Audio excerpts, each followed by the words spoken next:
kutwereka uko twahangana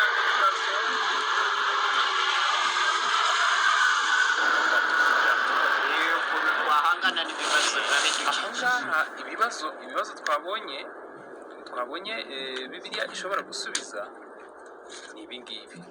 Twabayeho dute, turi ku isi, cy'abantu bahura n'ibibazo, iyo umuntu apfuye ajya he, hari intambara nyinshi n'imihangariko myinshi aho, hari intambara nyinshi n'imihangariko myinshi ku isi kandi abantu bakeneye amahoro. Isi izarimbuka cyangwa ntizari. Ni uko gukorera uzajya ugasoma ucamo umurongo usubiza ibi bibazo, hanyuma n'ingaruka tugakomeza niko tuzajya twiga.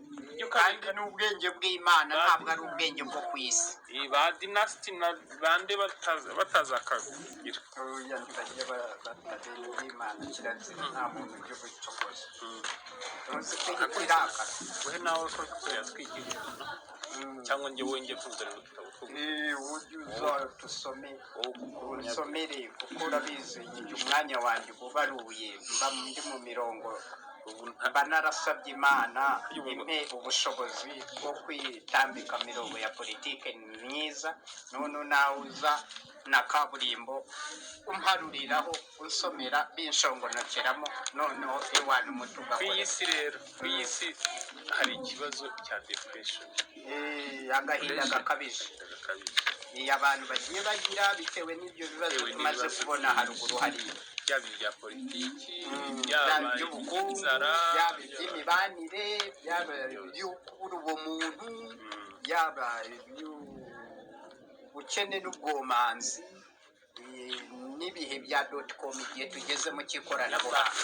nyamara dusezeranye yuko tuzagira ubuzima bwiza nubwo turi mu bibazo, despite all the problems, but in the end tuzasoza tugira ubuzima bwiza. Muraho neza, mukomere cyane, dukomeranye, tubahaye ikaze.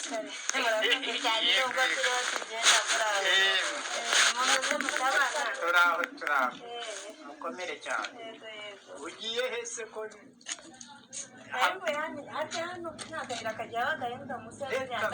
ubonye ko bahubatse igorofa, barahafunze burundu.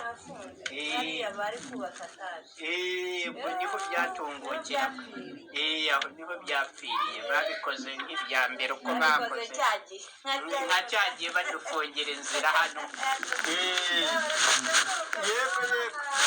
Yego baraho yego. Imana itanga inama n'ihumure byafasha abafite uburwayi bw'agahinda gakabije n'indwara zo mu mutwe. Ariko Imana yadukoreye ibirenze ibyo, yadusezeranyije ko izakuraho burundu ibintu byose bitera ubwo burwayi. Imana nisohoza ayo masezerano, agahinda n'ibibazo by'uburwayi bwo mu mutwe ntibizongera kubaho. Ariko nanone ibyatubabaje kera ntibizibukwa ukundi kandi ntibizatekerezwa. byanditse muri Yesaya. Ariko ikibazo hano mfite, igitera ibyo bibazo byose ni leta ziriho zikandamiza abantu zikabateza ibibazo. Leta zitegekwa nande? N'abo bantu. Noneho bishatse kuvuga ko izi leta zizavaho, none abantu bagira amahoro. Abarokore bo bararirimba birigwaho ngo ibintu by'iyi si bizashira, ngo ariko ngo ijambo ry'Imana ntirizashira, n'imikorere y'Imana ntizashira. Reka ngusomere muri Daniyeli wumve. Muri Daniyeli havuga ngo iki? murakubagana Jona. Umunara w'umurinzi utangaza ubwami bwa Yehova. Ubwami bw'umurinzi butangaza, umunara w'umurinzi utangaza ubwami bwa Yehova. Abantu benshi Yehova ntibazi ko ari Imana, ariko abahamya ba Yehova nibo bagiye bashobora kugenda babisobanurira abantu, ariko abantu ntibabaga babizi ko Yehova bisobanura Imana. Kandi Imana idasimburwa, Imana rukumbi. cumi na kane muri iki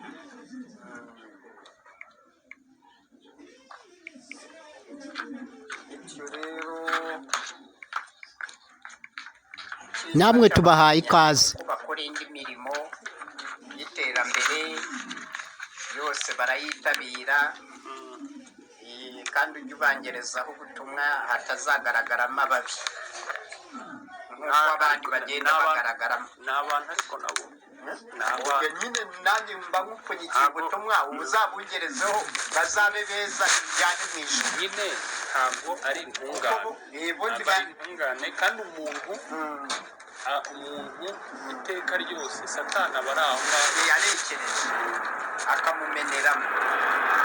Niyo mpamvu bifuza ko azaseba abandi bagendaga bakora imirimo y'Imana bagasuhuza basebeje Imana bayiteye n'agahinda, ikajya inarushaho no kutizera abantu, ikajya ibafatira ibyemezo n'ibihano bikakaye cyane.